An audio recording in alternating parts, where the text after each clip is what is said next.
What's up, everybody? Welcome to Move the Sticks. DJ Bucky back with you. Buck, we're polishing it up today. We are going to finish this championship foundation series here with the AFC South and the AFC West. But first of all, how you doing, man? Man, I'm good.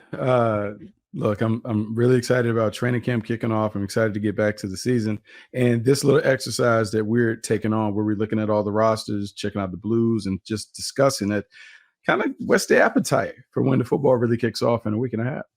Yeah, looking forward to getting out to practice, getting out in the grass. There's something about that, just smelling the grass and really the excitement that's in the air and the optimism that's in the air.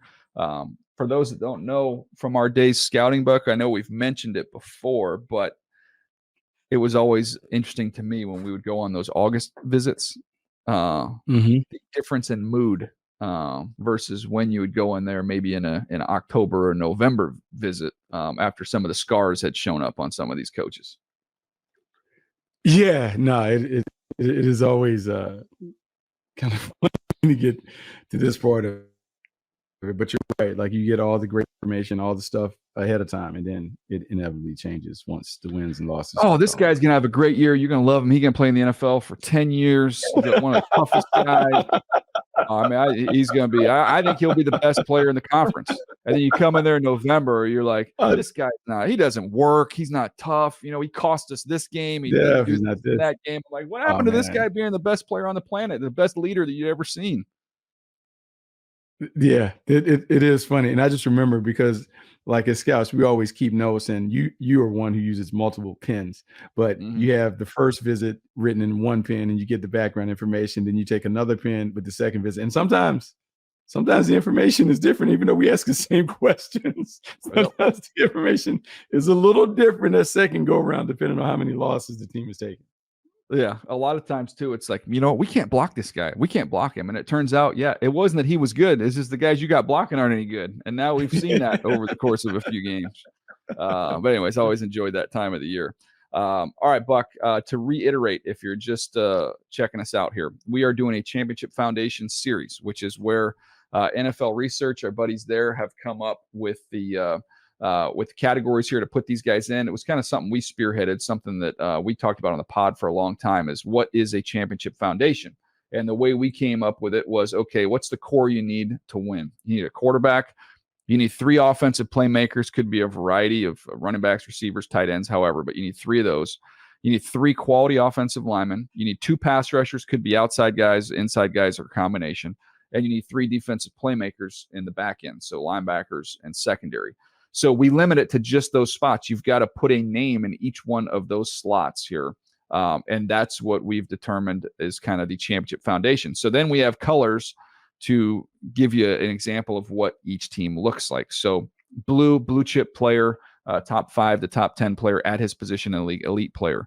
Green is a very solid starter. You're not looking to replace him. He's a very capable, good player. Yellow has some type of concern, whether it's injury, whether it's age, whether it's a contract concern. So it could be in the last year of his deal. Pink is an unproven young player. And then purple is an unproven young player, but has some blue chip potential. A lot of those are first-round picks, high draft picks, rookies that have that blue. So pink and purple, really the verdict's still out on them. Then you've got yellow, some type of a concern. Green, solid. Blue is what you're striving for here. So that's how we break this thing down. And that's where we find ourselves, Buck, today, looking at the AFC South and the AFC West. Before we get to these teams, has there been anything like theme-wise that stood out to you? Any big picture takeaway from where we are in this process at this point in time? I think the teams that are really committed to the draft and develop model have done a really good job of having a team that has sustainable success, meaning we spent a lot of time on the last podcast talking about the Cincinnati Bengals. And it's not a coincidence that the Cincinnati Bengals have been one of the better teams in the league. When you look at how they've drafted, how they developed their players, and even though all those players haven't ascended to the blue level, they have enough green players that they're always in the conversation. I think as a team builder, look, everyone would love to win the title each and every year, but what you would like to do is have a team that is always in the conversation. And the best way to do it in today's game is to draft well, to really commit to the development part of it, and then to supplement those solid nucleus or foundational pieces with really good players, and that gives you a chance to play at a championship level. Yeah, and so far, where we are, and again, we've got these last two divisions to do. There's been two teams that have been a cut above everybody else. That would be in the NFC, the 49ers. From their roster, their collection of blue chip players is pretty outstanding. And then it's been the Baltimore Ravens. Those have been the two teams with the deepest collection of blue players. But we have yet to get to the AFC West, and there is a team in the AFC West that's won a few chips. So we'll see how they stack up with the Ravens and the 49ers roster-wise. We'll get to them after we finish up the AFC South. But that's where we're going to start today. We're going to start with the Houston Texans coming off of a 10-7 season, which saw them win the AFC South. They are led by I believe, the only 22-year-old blue that we have in the league right now. So that's pretty special when you have that at the quarterback position with C.J. Stroud to already be in the blue category in his second season. You've got Nico Collins, who I would argue is a blue. Buck, he's listed as a green here. I'll send that to you to the judge on Nico Collins. Are you ready to put him in the blue category, or is he a really good green? No, look, man, I think he can be in the blue category because I don't know if there's a better number 2 receiver in the league than what he does. Nico Collins is a terrific playmaker on the outside. He can be a number 1 for most teams. Yeah, I think he is a number 1. So that's an interesting one. That's a debate, but 25 years old. Really good player there. Then, you've got to pick your next guy here. I'm going to actually go, and this is crazy because Stephon Diggs, what he's accomplished is insane. But he's a 30-year-old. So if we're talking about, the foundation, true definition of a foundation player, Tank Dell is 24 years old. Both these guys are going to be yellows. I think Diggs probably on the age side of things. Tank Dell coming off of an injury, but I think if you're looking at what this offense looks like into the future, it's 22-year-old C.J. Stroud, it's 25-year-old Nico Collins, it's 24-year-old Tank Dell. And then the other offensive playmaker, you've got Dalton Schultz, who's a rock-solid green at 28. You've got Joe Mixon at 28. So I'll let you make this decision, Buck. For the third spot, if we have Nico Collins and Tank Dell, if you're talking about a true foundation piece, are you going to go with Stephon Diggs, Dalton Schultz, or Joe Mixon? I'm going to go with Stephon Diggs. And the reason I'm going to do that is because Stephon Diggs has been a consistent 1,000-yard receiver. And even though he went awry at the end of his tenure with the Buffalo Bills, he still is a really good player. Is he what he was? I don't know. Maybe he's descending a little bit, but him descending still puts him in that category where he can be an impact player on this team with that quarterback. Yep, I think that's a smart move. So we've got Nico Collins, Tank Dell, and Stephon Diggs. No one in reserve. You've got a good tight end and a good back. We get to the 3 quality offensive linemen. Laramie Tunsil's a blue at 30 years old. You get your choice there between Titus Howard and Shaq Mason. There's some injuries there, but those guys are both yellows for that reason. Then you've got the young guys with Kenyon Green at 23 and Juice Scruggs at 24. So let's go with Titus Howard there as a yellow, and let's go with Kenyon Green there as a pink. So that's their offense. You get over the defense, we got a lot of guys that are blues. We've got Will Anderson as a 22, a lot of guys that are greens, I should say. Will Anderson, 22-year-old green with blue potential. Daniil Hunter coming over as a green at 29. You've got Petrie or Christian Harris, both as greens. You've got Azeez Al-Shaair is a green. You've got Stingley, who is listed as a yellow. I'm guessing that's why he's a yellow injury, but I think we should. He's a blue. 100%. Yeah, 100%. I think you can make a case that him and Sauce Gardner in the same class, you could be talking about the top 2 corners in the league for the next 7-8 years. So, let's make Stingley a blue, and then let's make the decision here with these playmakers between Petrie, Christian Harris, and Al-Shaair. I'm going to go with Petrie and Harris as both greens there. That would be the choice to pair up there with Derek Stingley as a blue. That's sneaky good roster, man. Like, you think about their turnaround last year, but now you look at it and there's blues and there's quite a few guys with blue potential. Yeah, what's crazy is how quickly it's happened. How quickly they've been able to flip it, because this is a team that was a laughing stock. No one thought that they would make the run that they made last year to now completely flip this roster. And we're talking about one of the best rosters in football. Hats off to Nick Caserio and what D'Amico Ryans have done. They've done a really good job of not only changing the culture, they changed the personnel and the talent that this team had. This is why everyone is excited about what they could be this season. Yeah, I like that group a lot, what they have there. Let's get to your Jags here coming off a 9-8 season. You've got Trevor Lawrence is a green at 24. ETN is a green at 25. Then you've got Evan Ingram at 29. They also brought over Gabe Davis at 25. But those, then you've got Christian Kirk is a yellow, I believe. We're coming off of injury there, Buck. Is that what we've got? Yeah, Christian coming off Kirk, the injury. yellow. Yes, coming off an injury. And then we get to the offensive lineman. Ezra Cleveland is a green. You've got Scherf or Cam Robinson would be yellows. Anton Harrison has got a nice bright future there, but he's a pink as a young player. And then you get to the defensive side. You've got I got to get used to it. It's Hines Allen now, right? Josh Hines. Yeah, Allen. Josh Hines Allen. Yeah, he changed his last name. Wanted to make sure both sides were represented. Yeah, that's cool. He's a 27-year-old blue, and then you've got some greens here with Trayvon Walker, still 23. Man, he's a baby. Oluokun is a green at 29. Devin Lloyd is a green at 25 years old, and then you got your choice between Campbell and Cisco, 24-year-olds there for the last spot. Buck, you make the call there in terms of the foundational pieces. Sure, for Cam Robinson, who's going to be there longer and be more impactful on the long term, and then Tyson Campbell or Andre Cisco, you got to pick one. Okay, so I'm gonna say Cam Robinson right now because Brandon Scherf is on the decline and injuries have really beat him to a pulp. And then when it comes to the two guys at the bottom, Tyson Campbell and Andre Cisco, both are good. But give me Andre Cisco because I think Andre Cisco has an opportunity to be a difference maker as a ball hawk in the back end. Yep, I like that. So again, a lot of green there. So a lot of really solid players there for the Jags. Need some of those guys, and I'm looking at guys like Trayvon Walker. Can he climb into that blue category? Can he make that leap? Christian Kirk coming back healthy. Can he get more into that green category? So then now you're talking about a rock solid group of guys. And then more important than anything else, the guy they just paid at the quarterback position, Trevor Lawrence. 24 years old, Buck. Yeah, Feels like he's been around for a minute, but he's 24 years old. Yeah, he's getting like the conversation is very similar to the conversation we had on the last pod about Deshaun Watson in terms of being the linchpin. Trevor Lawrence is the linchpin to this team's title hopes. He's the linchpin to the rest of the guys on the offense playing better. When Trevor Lawrence plays well, Christian Kirk, Evan Ingram, those guys can ascend to being blue chip players. When he is protected, that offensive line certainly has to do a really good job. But I think a lot of the hopes and dreams for the Jaguars are tied to number 16. Number 16 plays well. This team is going to be a surprise team in the AFC. Yep. It's going to be a fun team to watch. You're going to have a front row seat for it all year long. Indianapolis Colts coming off a 9-8 year. Interesting team to look at here. You've got Anthony Richardson is a 22-year-old purple. So again, got hurt last year's rookie campaign, but purple signifying he's a young, unproven player with blue chip potential.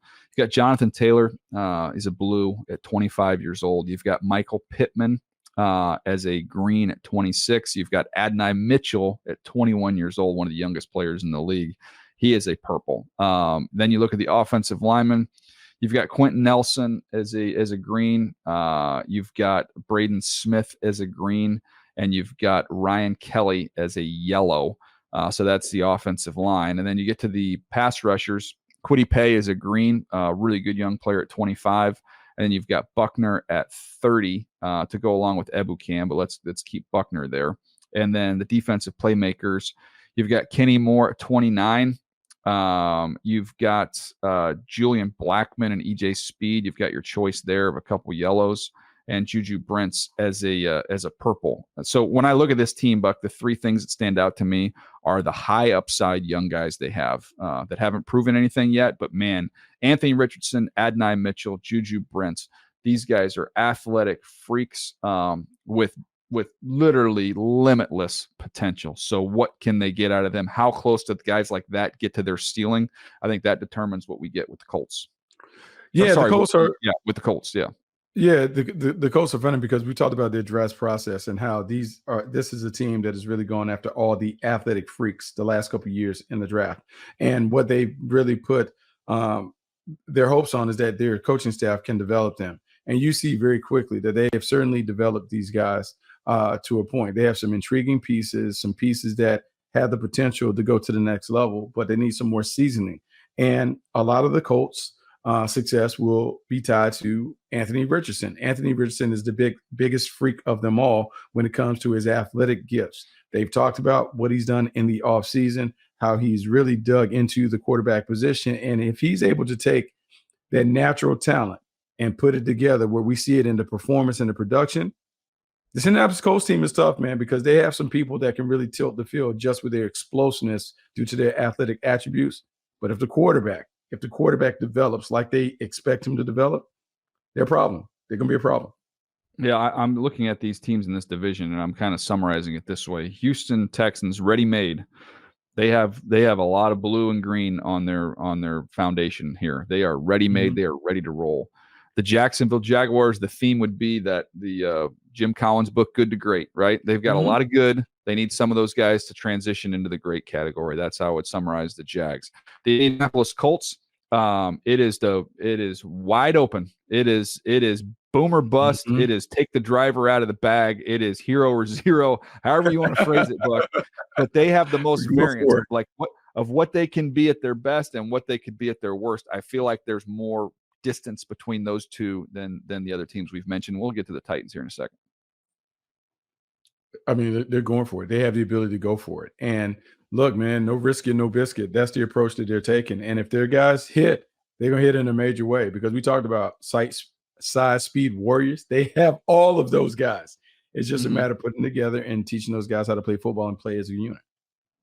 Let's get to the last team here. The Tennessee Titans coming off a 6-11 finish. Will Levis is a pink, 25 years old at quarterback. You've got Tony Pollard, Calvin Ridley, and D-Hop. You've got 2 greens and 1 yellow there with their playmakers. You get to the offensive line. You've got a couple purples here, and Skoronski and J.C. Latham at 23 and 21 years old. So, man, good young players, but we got talented players. We got to see them and what they can accomplish. And then I would put Lloyd Cushenberry as the third guy there. He is a green. Then we get to the defensive side of the ball. Jeffrey Simmons is a blue all day, every day at 27 years old. Harold Landry is the other pass rusher at 28. He is a green. And then you get to the defensive playmakers. L'Jarius Sneed is listed as a green here. I would nominate him for a blue, Buck. Would you agree? He's a top 5. Yes. Yeah, he should be in the conversation. Yes, he has to be up there. Yeah, so we're going to make him a blue. Awuzie is a green, and then you've got Armani Hooker as a yellow at 26 years old. So there's a couple blue chippers there, but I would say when you look at this team, again, if I was going to be hopeful on the Tennessee Titans, I would look at 3 players. I would look at these 2 young offensive linemen in Skoronski and J.C. Latham, 23 and 21 years old. And then I would look, obviously, at the quarterback at Will Levis at 25 years old. Those are 3 young players, a lot of talent, a lot of ability, but that team's going to go as those guys go. Those guys, hopefully, you're seeing that group, that little triangle of players getting better as we go throughout the year.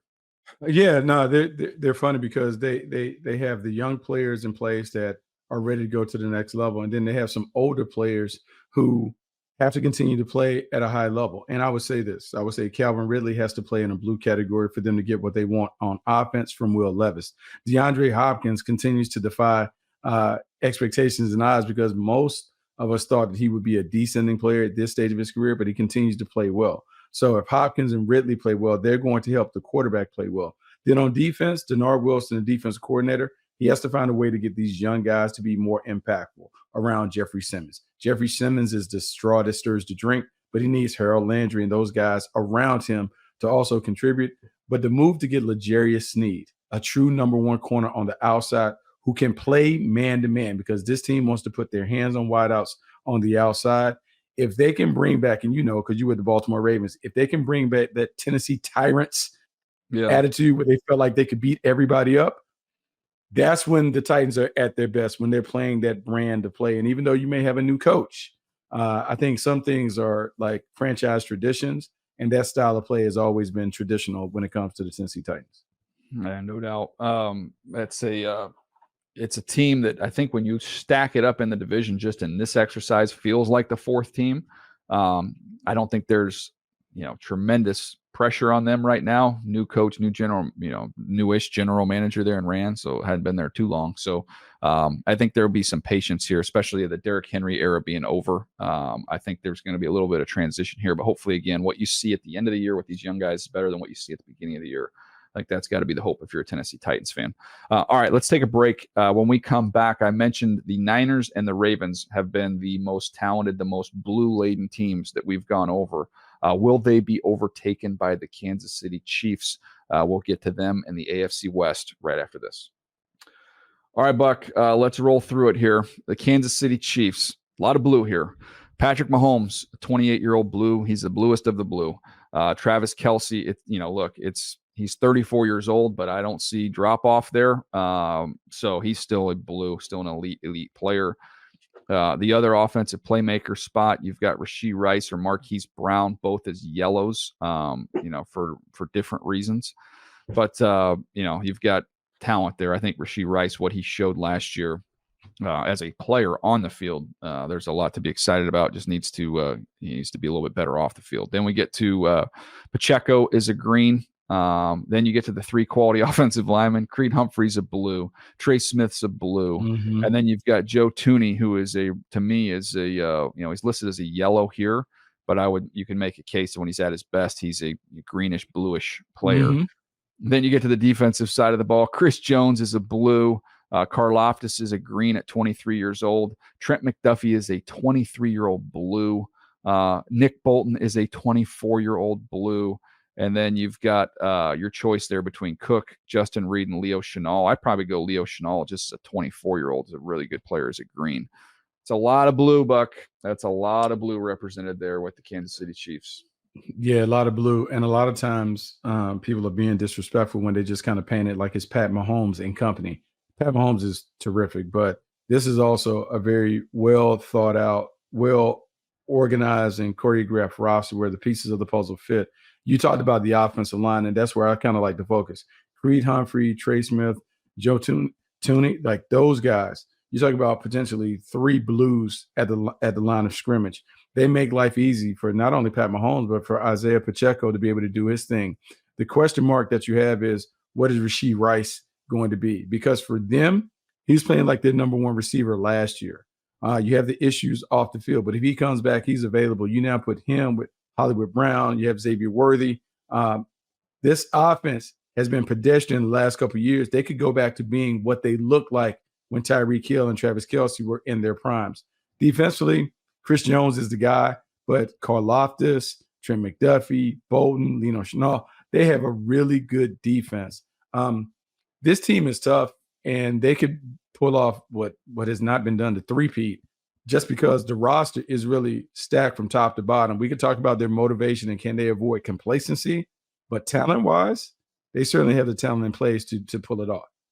It's kind of funny because, the narrative had been Andy Reid, Patrick Mahomes can kind of carry a group. And then when you step back and look at it and you look at just the individual talent and the foundations of these teams, it's not a mystery, why they're winning it. We have them and the Ravens tied with 7 blue players apiece, 49ers just behind them. But those being the two most talented teams, I don't think that people necessarily talk like that. And maybe that changed last year just because you couldn't avoid what they were doing with their defense was so dominant.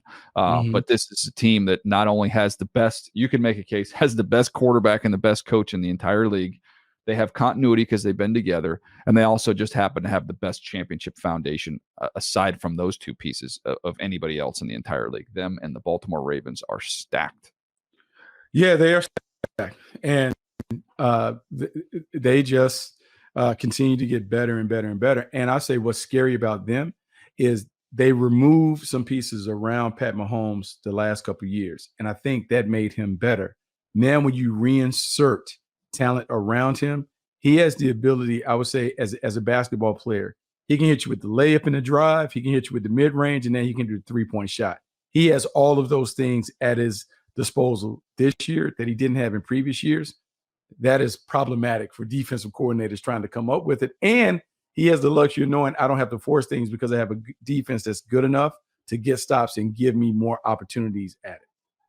You look at not only the number of blue players for them, and then we'll move on after this thought. But to me, the fascinating thing is you look at Creed Humphrey being 25, Trey Smith being 25, McDuffie being 23, Bolton being 24. Those 4 guys. And then I go back to when we talked about on a previous episode with the Jets, with Garrett Wilson 24, Breece Hall 23, Quinnen Williams 26, Sauce Gardner 24. If you're looking at just the best collection of young blue players, Those would be the two teams there. I don't think that people think of the Jets like that, but that's it's fascinating. It is fascinating, and it's one of the things that you look for when you wonder about how can team go on these championship runs. So what we're saying right now, we're talking about the Kansas City Chiefs, a team that is what 3 out of the last 4, a team that's in the middle of a back-to-back looking for a three-peat, and we're saying that their best is still out in front of them based on the young players that they've assembled.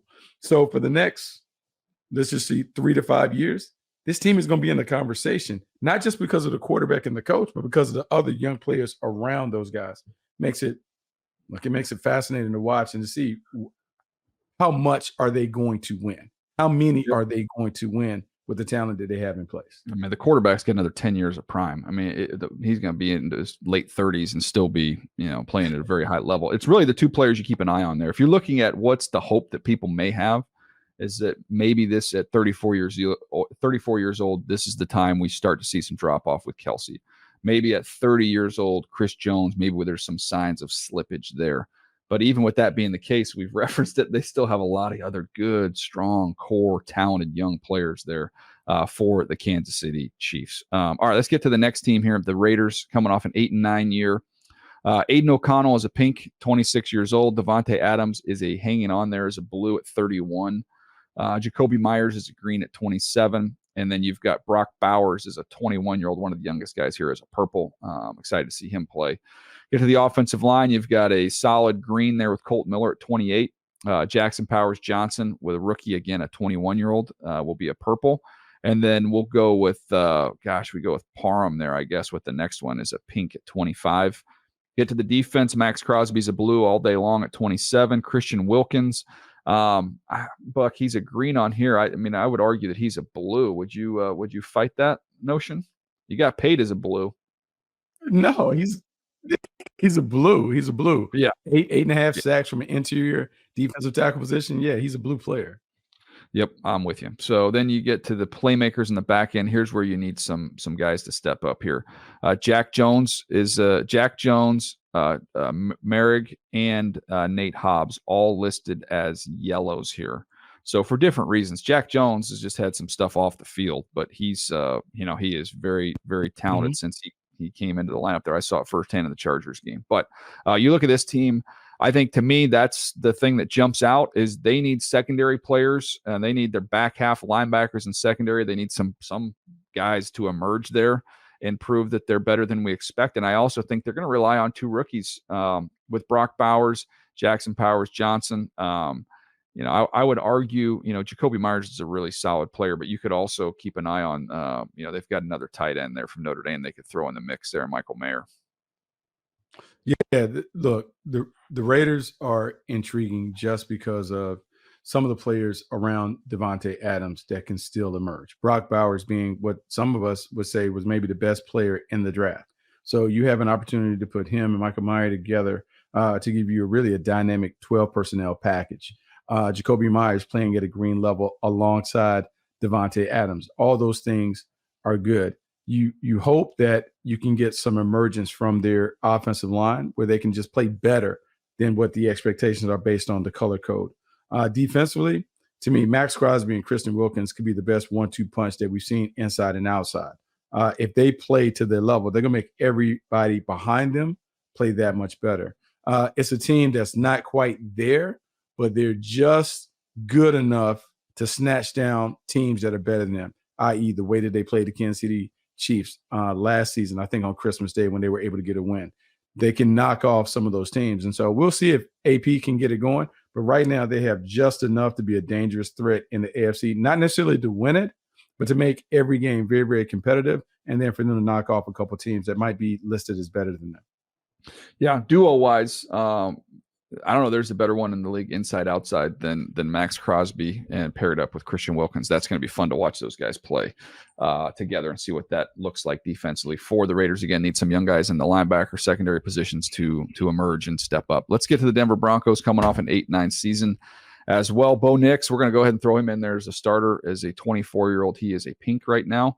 Javonte Williams and Cortland Sutton would be yellows. Marvin Mims Jr. is a pink. So Javonte Williams, 24 years old.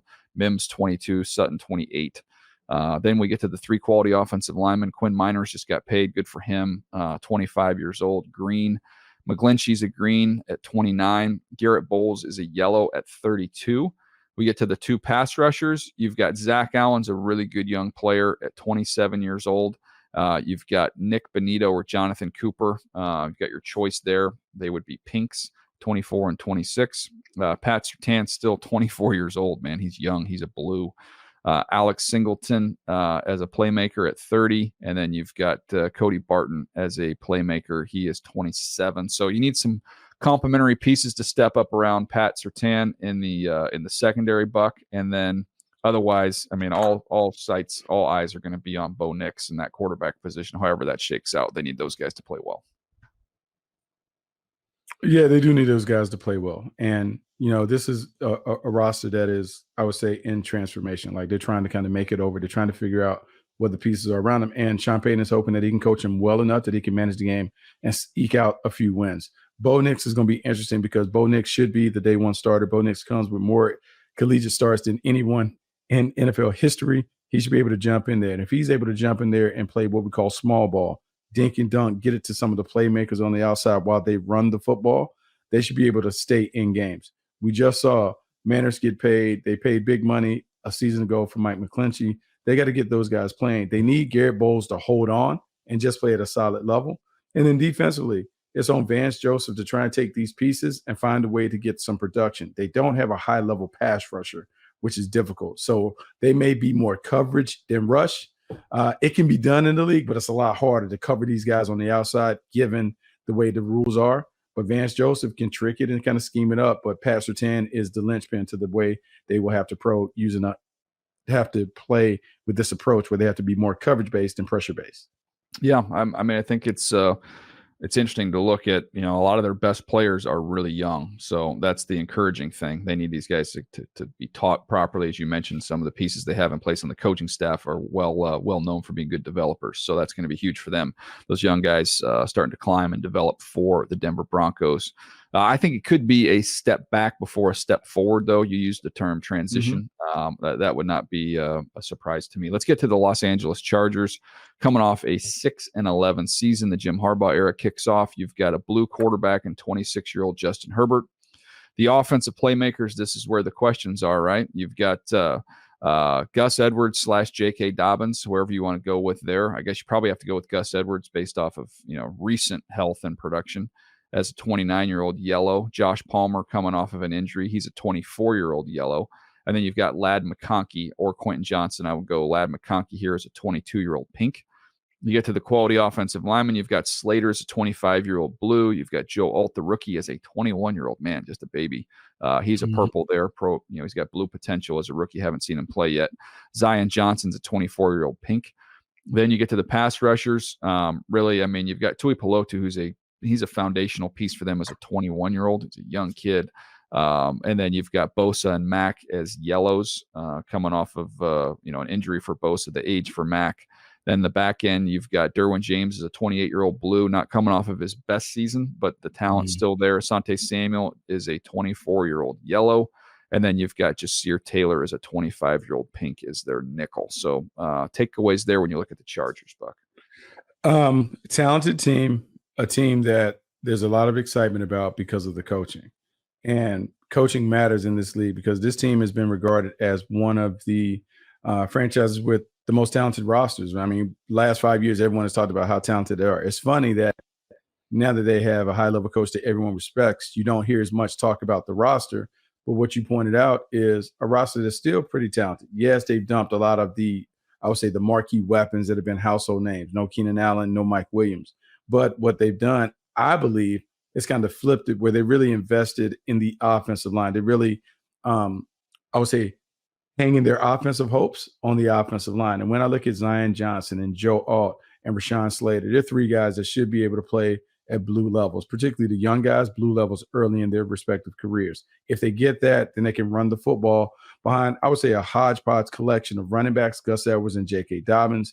You've talked about it. I think you called Joshua Palmer the fantasy football sleeper, that if you're looking for someone that can be better than many expect, look for him to be the guy that kind of becomes the focal point of the offense when they throw it.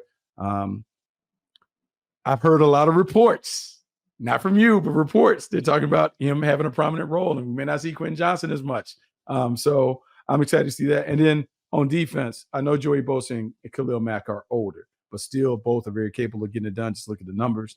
And then Derwin James. If Derwin James comes back and plays like the Derwin James that we know and love, yeah, 2 pass rushers, a guy that's a defensive playmaker, that's more than enough to be able to get it done in the National Football League. Yeah. And again, it's, I guess for this exercise, just because it will get crushed if we don't do it otherwise. But, for the 2 pass rushers, you have to put Bosa and Mack there. Even though if you're talking about a foundational piece, Tui Pelotu as a younger player is going to be here for a longer period of time. But that's a decision to be made there. And then, you need Asante Samuel Jr. to play well. I think that behind this pass rush in this defensive scheme, they're going to generate a lot of legitimate one-on-one pressure wins, and they're going to have some deception type pressures there with Jesse Minter. So I think that pressure playing top down for Asante Samuel, using his eyes and instincts, I think he has a good year, gets his hands on a lot of footballs. And then you took the words out of my mouth offensively. If this team's good, if they flip this record, they go from 6-11 to 11-6, it'll be because Rashawn Slater will be back to being healthy and being the Pro Bowler that he is. Joe Alt will play at a Pro Bowl level, and Zion Johnson, who by all accounts has had a wonderful offseason as a 24-year-old former first-rounder, is a big, powerful guard. Those 3 guys will be Pro Bowlers. That to me, if you're going to say, how do they flip their record, people will say, well, who are the receivers going to emerge, and what's the crowded backfield, and the question marks there, who's the running back? To me, if those 3 guys are blue players, if those 3 guys are Pro Bowl caliber players, that's how they flip their record. Yeah, that's how they flip it. Those guys have to play well. They have to embrace, I would say, a different brand that we're not necessarily used to seeing with the Chargers, which is physicality and toughness, kind of a rough and rugged demeanor and approach. And Jim Harbaugh has already said it. Don't let the powder blues fool you.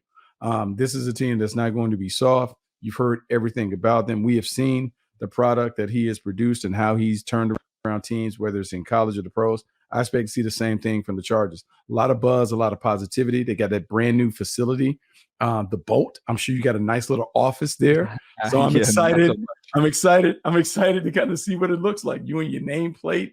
You probably have like access to the infrared sauna and cold plunge tub. You can be in El Segundo all the time. Yeah, I know. I think that's what I'm going to do now is I'm going to leave NFL Network, which is not far from the Chargers' new facility, and then just get a little cold plunge in before I get in the car and drive. I mean, just wake me up a little bit. A little nature's caffeine there. Have you done that, by the way? You did it when you played. Oh, no. So it's so funny. I was just telling I was trying to get my daughter to ice, and I was telling her my whole approach to getting in the ice tub. I would take a big towel and I'd dump it in the hot tub, and then I would wrap it around me up top while I was submerged in the ice. So that's a veteran uptight, I'm warm. And then by the time I numbed out, it didn't matter. But yeah, that was the thing. But I've heard everyone talk about the contrast between the infrared sauna and then the cold plunge. I still just don't have the wherewithal. I don't know if I'm tough enough just to cold plunge without. So my brother has one. He lives 10 minutes away. So we've been doing it. I take my son who's had some back stuff. So we've been going over there almost every day and doing it, Buck. And it doesn't matter how many times you do it. That first step into that thing is just, you got to summon some courage, man. You got to summon some courage to get in that thing. But I do feel good after you get out of it. So I do buy some of the hype on that thing. I remember when we were playing, like we get trash cans and we get in those metal tins, Oh, yeah. Horses or whatever. I mean, come a long way now. Yeah. I mean, a long, long way. That is not very sanitary. Coming to think of it, back in the day, by the way. I mean, those things. I mean, don't overthink it. That was back in the day. Try not to overthink it. Yeah, no question. All right, that's going to do it for us today. Hope you guys have enjoyed this series here, Championship Foundations. Fun way to look at these rosters, and again, we'll see how these colors change as we go through this season. See which guys are on the come up and which guys start to slip a little bit. We'll revisit this all the time here. We will keep you up to date here on the show. But that's going to do it for us today. We'll be back one more episode this week, and we'll see you here on Move the Sticks.